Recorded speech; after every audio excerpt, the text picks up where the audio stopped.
Hemen gaude, Eusko Jaurlaritzak onartu zuen egoitza, 3. aineko egoitzetako dekretuari ezezkoa emateko. Hilabeteak daramagu lan horretan eta egoera hau salatzera gatoz. Izan ere, honek agerian uzten du lan dagoen eginda lanaren banaketa gizartean. Alde batetik dauzkagu gizonezkoek egiten dituztenak eta beste batetik andrazkoek egiten dituztenak.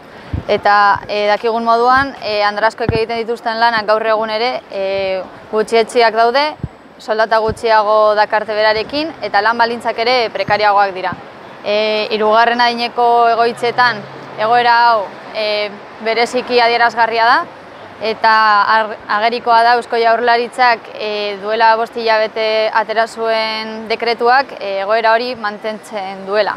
Eta orduan, 2. mailan uzten ditu emakumezkoek egiten ditugun zaintza lanak eta gainera ez die irtenbiderik jartzen bai erabiltzaileek eta baita langileek ere izan dituzten salaketei.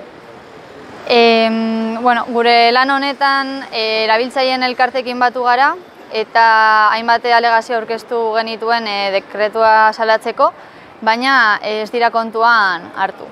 Egia da ere Eusko Legebiltzarrak Eusko Jaurlaritzari eskatu diola hori dekretua moldatzeko eta kontuan hartzeko zein den 3. zentroetan benetako egoera. Izan ere, ratioak nahikoa ez direnez, zaila da erabiltzaileek arreta egokia jasotzea eta gainera langileek hartu behar dute euren gain ratio ezegokiek dakarten ondorioak.